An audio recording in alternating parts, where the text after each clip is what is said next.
Ladies and gentlemen, welcome to another podcast. My name is Chris Collier. I am the host of Conquer with Chris, the podcast you don't want to miss. Today, I have an extraordinary guest. I have CL King. Welcome to the show, CL.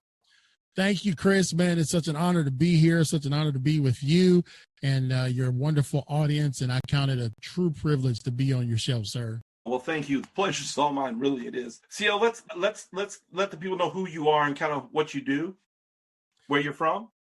Yeah, the story is that I wasn't hatched, so I was from my mother way back in 1975. I was born in Cleveland, Ohio, and I lived there for about the first couple years of my life, and then I was taken into foster care. I was taken away from my mother at 3. Then I came back to the area of Cleveland, and I was taken away again, put in more foster care. Then around 11. I stayed on the streets till I was about 6 months on the streets at age 11. Then I went on to be bounced around in a few group homes and foster homes. About age 13, I was put in my last foster home where I stayed there till I was 18. So I had an opportunity to kind of get, on the straight and narrow.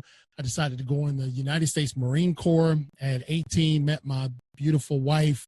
We got married at 19. Began having children. We have 7 children, and that was 27 years ago. So that's kind of the story, and packaged all of that into the movement and mission that we are presently on, reaching and impacting lives throughout the country and around the world with my story and listening to the stories of others.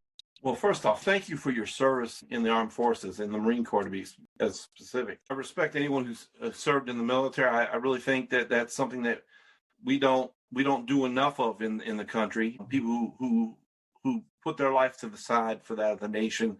I'm truly grateful for it because this is the best nation that's ever been. Yes, sir. It's only by the grace of God we're here. And sometimes I wonder why he still puts up with us, but that's beside the point. Sure, that's right. Anywho, so let's go back to your story because, a lot of people been through family issues and, they get a sense of abandonment and they get a sense of not being wanted. Right. How did you overcome that, CL? Well, I will tell you this, that adversity, Chris, is the lifeblood of my success. And I feel like that people sometimes resist adversity and reject it. But, I teach a course about the gift of struggle. And I was feeling, even in those times, Chris, of eating in soup kitchens, and even I remember people passing food through fences to me as a kid and, going in stores and stealing stuff off the shelf to get food. I remember those days saying, man, it is not going to always be like that. This can't be the way life is supposed to be. And so when my foster mom, Ruth E. Plowden, my last foster mom, when she took me in, she had 83 foster kids, Chris, over 37 years. And I was one of them. I was probably her favorite, but we'll let that go.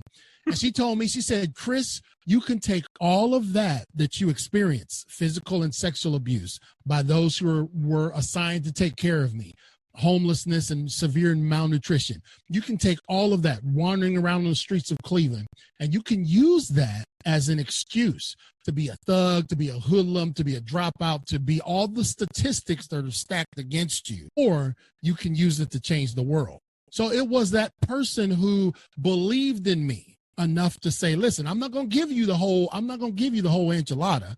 I'm going to tell you how to do it because I believe in you and I see what's in you. And then you get out there and swim like the sea turtle. The mother doesn't make the child get to adulthood. She puts it on the beach and that sea turtle still has to swim. And so my foster mom did that for me. And it was that belief. She surrounded me with loving people, got me involved in church and ministry at a very young age. I traveled over to Belgium, England at age 18, spoke to almost 20,000 people as an 18-year-old. Now, 4 years earlier, I was wandering around homeless on the streets of Cleveland. So it was somebody saying, Chris, you can do it. And in my heart, I believed it. And so I acted upon that. And that was kind of the impetus that set in motion some of the modest success that we've seen. Well, let's touch on that for a minute, because I truly believe if you're always the victim, if you're always playing the victim card in your head or in your life, you can never be a victor. Right. So and I want to challenge people, if you've been through bad circumstances, it didn't mean you lost. It just Right. means that you took a blow from a very good puncher. Right. And doesn't mean you have to go down for the count. Now, if you go down for the count, it's because of you. In life, in life, you don't lose when you go down. Right. You only lose when you stay down. So CL, tell people a little bit more about how to pick themselves back up and to keep moving. Because the thing is I realize that there's a certain amount of people in the United States and around the world that they take one good punch and they just stay down for life. Right. And life's one, too short, and two, there's too much on the other side. There's too much potential, that they're giving up. Encourage people to get up, encourage people to take another chance, to look at life from a different perspective. Yeah, man, Chris, man, I think me and you, God put us together for a reason, brother, because you talking my language. My foster mom, she was a drill sergeant. She was no game. She was no nonsense. She was a white lady with all these brothers from the hood that she was raising, right? So she was tough. My foster dad, he was tough and compassionate. But one thing that was put in me, it was almost like intravenously in the spirit put in me that said, look, I know what your past was. And I know what you went through. I took you in on purpose. I chose you. But I'm telling you, Chris, CL, that you can make it no matter the adversity. Now, here's what I want to tell people. I'm not here to upsell everything that I do.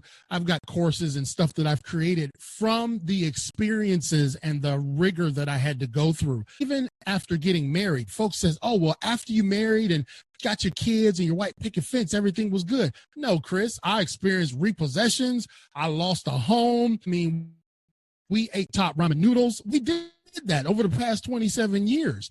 But every single time I went back to what my foster mom said, greater is he that's in you than he that's in the world. So just continue, like you just said, to get up. One of the things I like to just maybe we could walk through a little piece by piece, and I won't take all night, is the concept of grind. Okay. This is where my whole focus is. Grind. And you hear people say that, oh man, the grind of Monday. Oh man, the grind of my job. I took the whole grind concept, brother, and flipped it on his head. It's positive. Like, I want to grind every single second I'm alive. The G, brother, stands for generate. Stop sitting around waiting for someone to do something for you. When I started this podcast, brother, it was a train wreck, but I generated content like you and I talked about. And sometimes it's not a matter of you got knocked down, but you got to generate the energy to get back on your knee. You got to move. And if you're scared of the puncher that punched you, yeah, you're going to stay down for the count. But man, I done got hit in the mouth so many times. I said, you know what? You ain't going to stop me from generating the movement to get back up on my feet. That's the G. Generate. I got you.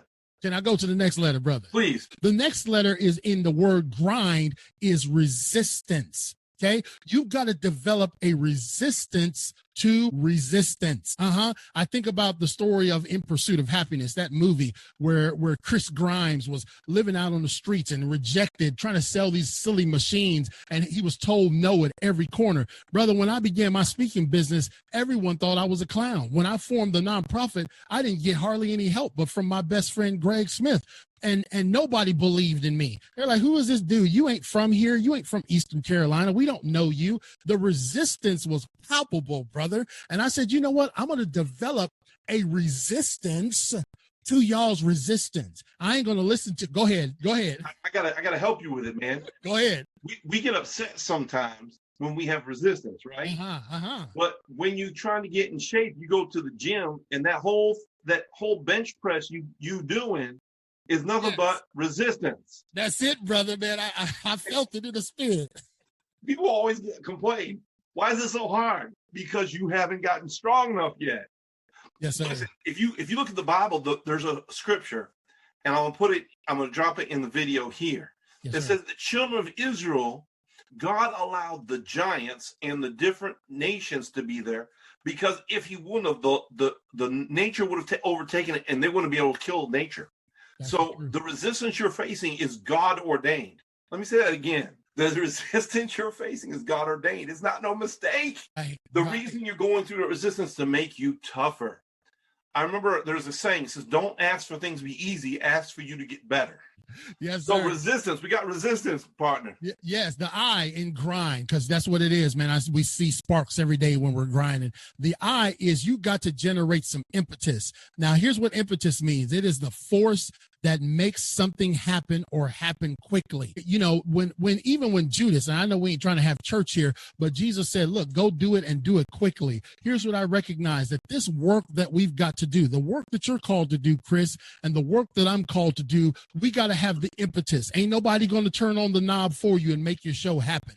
You've got to have that impetus to say, man, this is my time. This is my season. And so when I formed the nonprofit, brother, I didn't have no money. I knew nothing about the nonprofit world, but I said, I got to do it. I got to make it happen. I got to go. And I had, in the grind world, people without impetus, they stay on the wheel and they don't do anything. Wow. You've got to have that impetus that says, you know what, even if I fail, though he slay me, yet will I trust him. Even if I fail, I'm going to make it happen. And there's too many people counting on me right now, Chris, for me to fail. And so every time I get a blow, I just tap into that impetus. The I in grind is very, very important. And two things with that, CL, is if you're gonna fail forward, right? Fail forward. Look, I always told people, if you're gonna have faith to do something, right, have so much faith where God goes, oh, that's attractive. Right. Get with that. There's a level of faith, and like you said, we're not trying to have church, but we might as well just go in. We are. Because there are different levels to faith, right? You can have the faith of Isaac, you have the faith of Abraham, but there's a faith called the God-like faith, where you get so much faith, God says, oh, wait, well, there's CL down there. He has my faith. Oh, look at that. I'm going to come in agreement with him. Yes. But here's the funny thing is, people, Jesus died for you. It's the only time in world history, Jesus died for you. Watch this. He is called the author and finisher of our faith. Right. So Jesus authored our faith, died for it, rose again to oversee the inheritance of the testimony, New Testament, Old Testament. He's overseeing the testament of his covenant. Watch this. And the Bible says the works of the devil are defeated. So what can the devil do? Let me tell you why you're not winning in life. And I know we're just on I, but this is important. You get this. You've already won. Yes. The only reason why you don't win is because you say something like this, I ain't never going to have. And the devil goes, I agree. Ooh. And at that point, you're in covenant with God. So everything that Jesus had, you have. All the works Jesus did, he said, you'll do greater works. Yes, sir. Yes, sir. But then the devil says, when you said, I ain't never had, ain't ever going to have, the devil says, I agree. Right. Let every covenant be sustained by two witnesses. But now you're in covenant with Jesus. So all the power of heaven is now facing against you because the devil came in covenant with you. And the principle works. You see all these heathen people, saved people, there's nothing wrong with them as far as business and stuff. But they're making money. They're being successful. Why? Because they took the principles and they don't have the Prince of Peace. We call that humanism. Yes, sir. Yes, sir. Absolutely. You can have success without Jesus. But let's have Jesus and success. I agree. Too often in the church, we say you can't be successful and saved. No, be saved and successful at the same time. Yes, sir. Absolutely. I'm going to say something here, and this might just upturn the apple cart. That's okay. Chris and Chris, the CNC, are going to start a podcast together. It's going to be called Saved and Successful. Yes, sir. I like it. And I'm not joking. And we might even include sexy just to make everybody upset. Oh, boy, they'll really have Saved, sexy, and successful. Oh, yeah. Go and get everyone mad at us all at once. Anyway, my wife doesn't care how sexy I am. Yeah, that's right. The more sexy I am, the more she likes it. She just doesn't want anyone else knowing how sexy I am. That's it. Amen. Amen. Anywho, so we're on I. The impetus is on you. Right. There's an old saying, Jesus paid it all. Now you have to go do it. That's right. Amen. The next We're called to occupy till he comes. Yes. That is a term that means take over and take ground that's been lost and reclaim it for Jesus until he gets back. So that's I, Chris. That's I. The letter N, I kind of flipped it and I added some letters to it. I said, you've got to reach the point of no return. I've studied aviation for over 30 years. I've helped organizations through some of my certifications in Lean Six Sigma understand how to reduce variability and all of that. So I'm a fan, a student of aviation. When the plane begins to go down the runway, you'll hear the pilot or the co-pilot, who's ever calling out the commands, they give the speeds at various intervals, right? 20 knots, 30 knots, 50 knots. Then they give this term called V1. And V1 is the point of no return.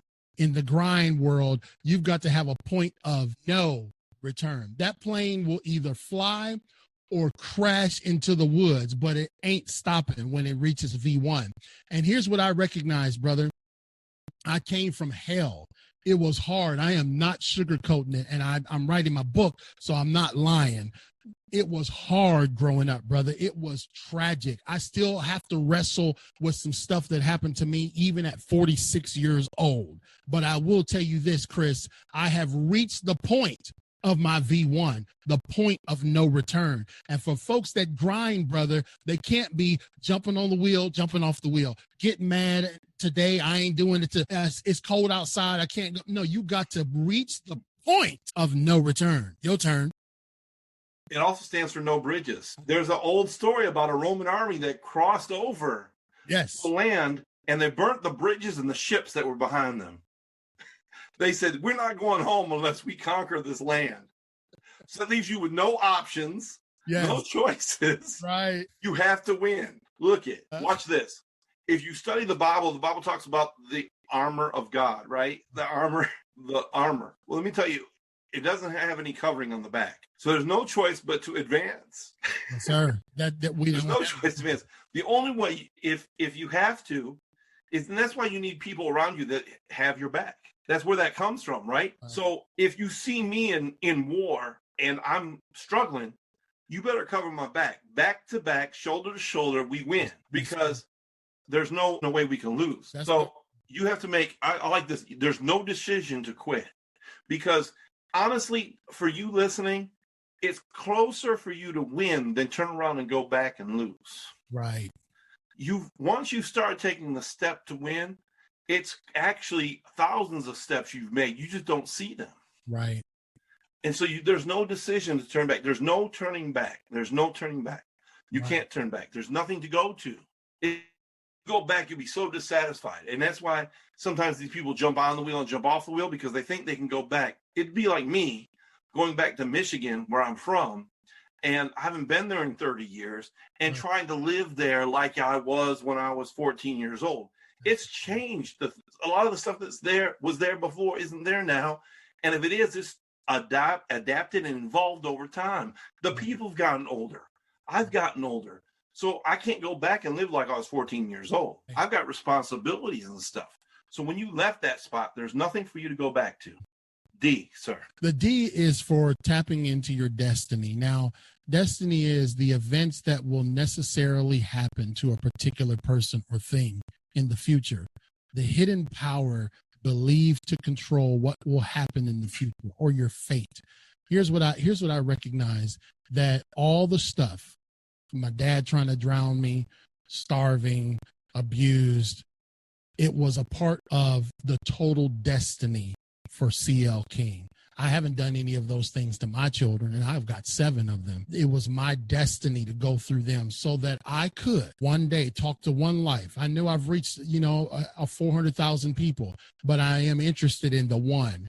And it would be that one person that I could say, hey, look, it was our time, our destiny to connect and meet. It was your moment to hear this story. Many times when I'm talking to kids, Chris, in the gymnasium, there's that point, as a preacher, there's that point in the service where it just sweeps in. And I see these kids crying in a school assembly because I'm touching their heart and letting them know that I am not a victim. I'm not singing you a sad song. That was all a part of my destiny. And where you are, God has, and your life is a destiny. And I try to get people to tap into that in the whole grind mode. So grinding isn't a bad thing. Grinding isn't negative. And I try to teach people, man, get on the wheel, start getting in grind mode, and watch your life be turned around.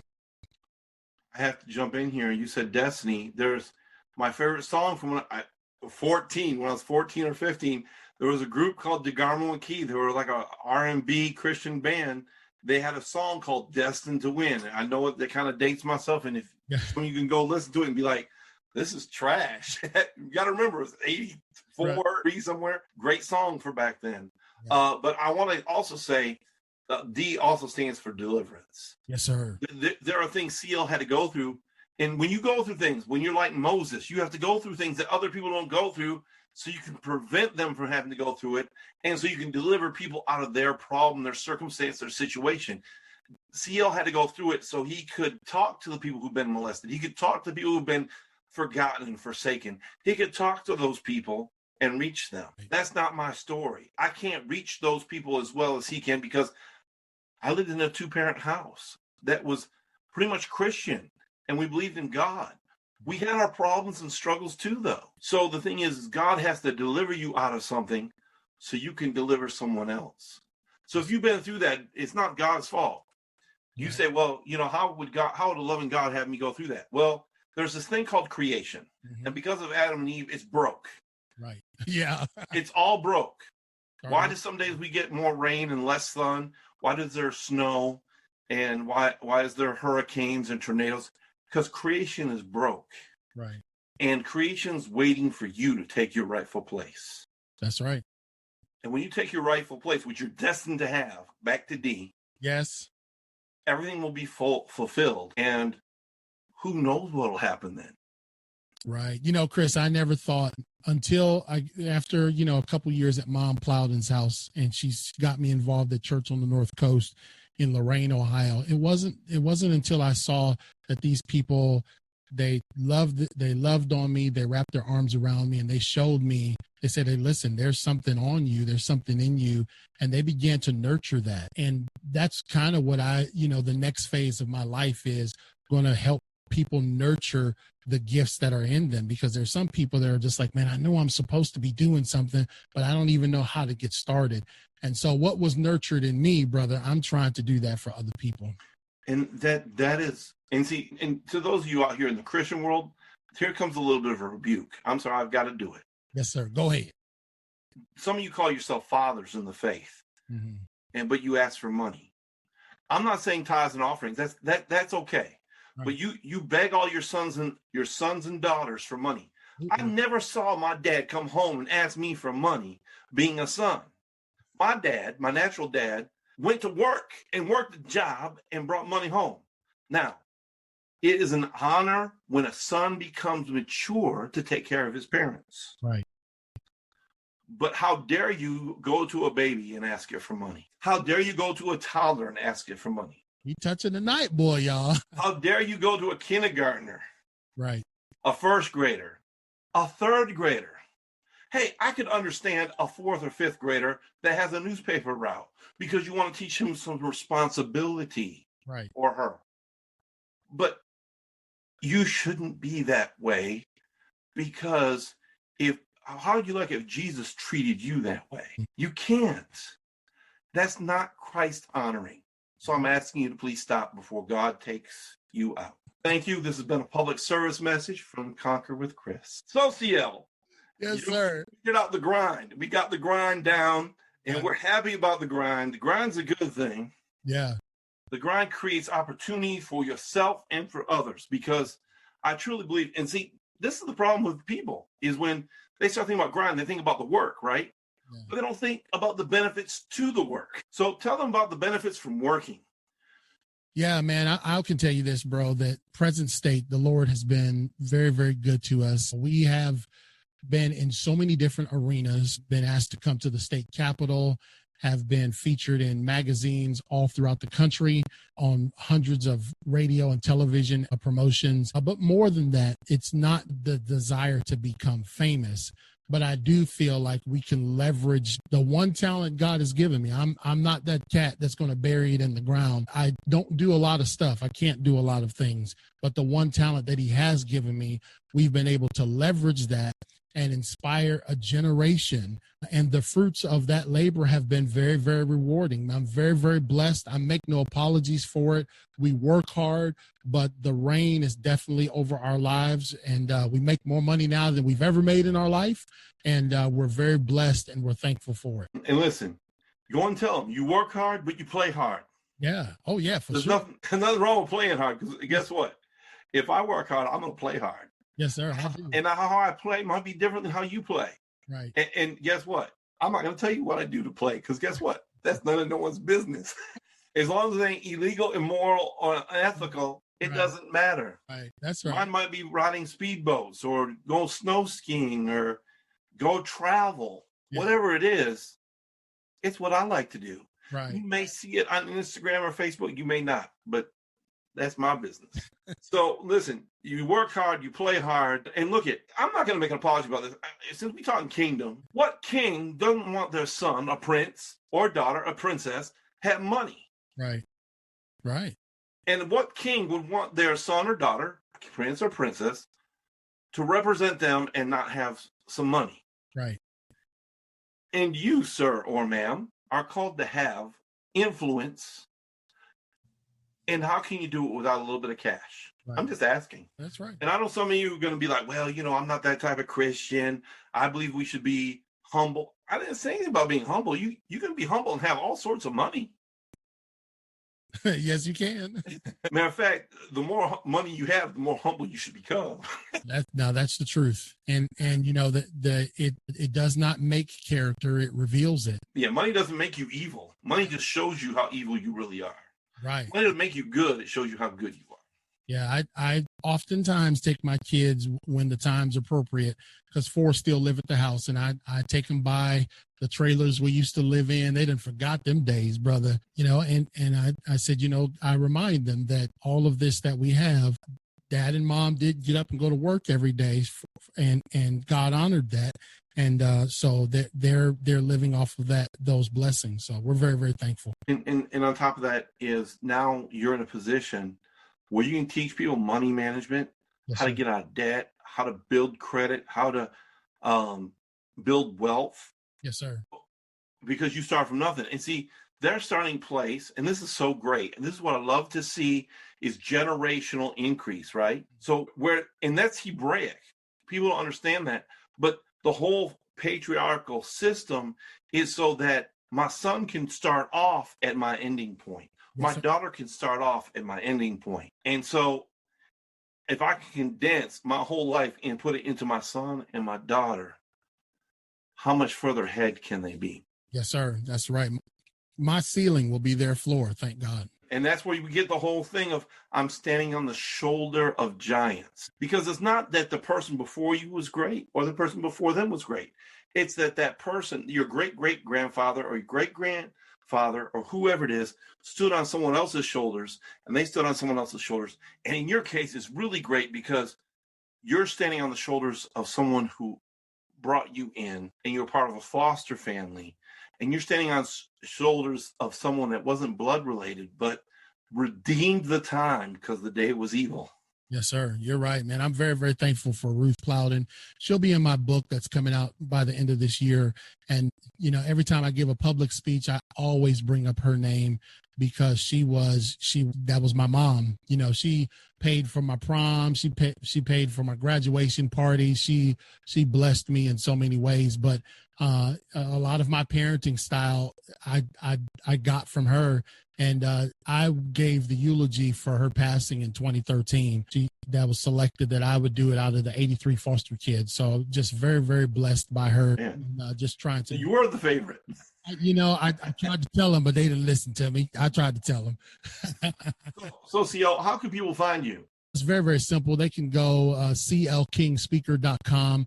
That is our website. Of course, if you just type in CL King on any social media platform, that's where you're going to see us. And our show, Impacting Life 24/7, which we're going to have you on, is our podcast. That's the vehicle by which we are continuing to minister throughout the world. It's not a faith show, but I'm using that as my opportunity to spread goodness. You know, there's so much, we've heard so much negativity over the past 12 months or 24 months, however long you want to say.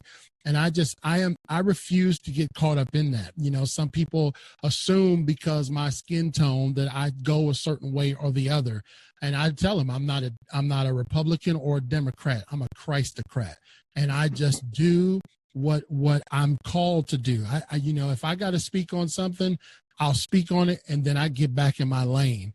And that's where God has me. Some people don't like that, well, you're just focused on, you know, doing good, and you're focused on this message. That's where I'm supposed to be.